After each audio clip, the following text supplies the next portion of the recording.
it's me, Bad B, I'm back. Okay, sorry. I couldn't get the fluffy thing on my other mic, and it'll be harder for me to knock it if it's not clipped in. So when I was diagnosed in Japan, they did the biopsy and everything. But what I didn't know when I came to Australia was that usually when they do a breast biopsy here, they'll put a little clip in just in case it is cancer, because if the chemo shrinks the cancer down to nothing, then they'll know what to take out if you're doing breast conserving surgery or a lumpectomy. I had always wanted to get a mastectomy anyway, because even though I know the cancer could return or could be a new primary cancer in the other boob, I would have peace of mind knowing that my breast tissue's gone and it's, less likely to come back. Or if it tries, there's kind of not that much for it to come back into. So I met with my surgeon and she was like, okay, so do they put a clip in Japan?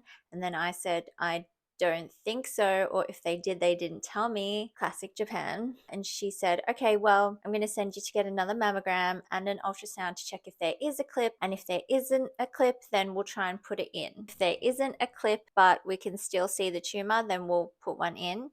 If there isn't a clip and there's no tumor, then obviously we can't put it in and we'll just have to do a mastectomy. And then so in my head, I was like, oh no, because first of all, mammograms are horribly uncomfortable, and it's not, I guess they're painful, but a different kind of pain. So the lab tech or the ultrasound tech, the mammogram tech has to physically maneuver you into the machine, and she's basically hugging you, and there you are with no shirt on, kind of feel like you can't breathe because the machine is just squeezing down so hard. So like this way, it's uncomfortable, but it's doable. This way feels horrible. That's another reason I want to get a mastectomy, because then I won't have to have mammograms anymore. I went to IMED and got the mammogram and the ultrasound. They weren't as bad as I was expecting, to be honest. Completely doable. But because IMED is a private company, they're like, okay, so you'll be out of pocket. It's about 150. I was like, oh, okay, cool. What they didn't tell me was that it was like 600 up front or something like that. I can't remember the exact numbers. Yeah, out of pocket a little bit, but you have to pay up front quite a fair bit. Anyway, so I did the ultrasound, the mammogram. I just sort of waited for a little bit, and then eventually they said, okay, there's no clip, we're going to put one in. But they had left me lying in the ultrasound room by myself for ages, and the doctor came in and then he said, okay, we're ready to put the clip in. Do you know what it entails? And I said, yes. And my biopsy was one of the worst experiences I've ever had. I was under local, but that hurt so much. Turns out, I think it was just how they do it in Japan, because it was so painful. But yeah, when I got the clip put in, there was a little kind of sting, but it was completely fine. And that's coming from me who hates needles. And it was over very quickly. So I think I got there at about, 10:30, and I was out of there at 11:30. After I was done, they said, we'll have to do another mammogram just to check. And I said, oh my goodness, because I hate them.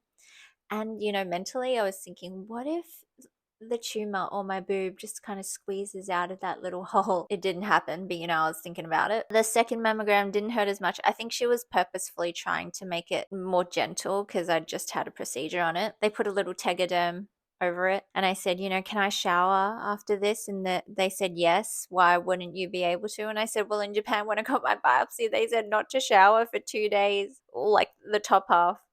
So I had a horse bath, and they said, no, you can shower as normal, just I wouldn't do any strenuous exercise. But yeah, clip is in, so now they'll know where the tumor is and what to check, what to take out. But yeah, something that I thought was going to be really painful turned out to be fine. Also, I wonder if it's the person doing the injection. I think that makes a huge difference as well. Anyway, stay tuned for more cancer things.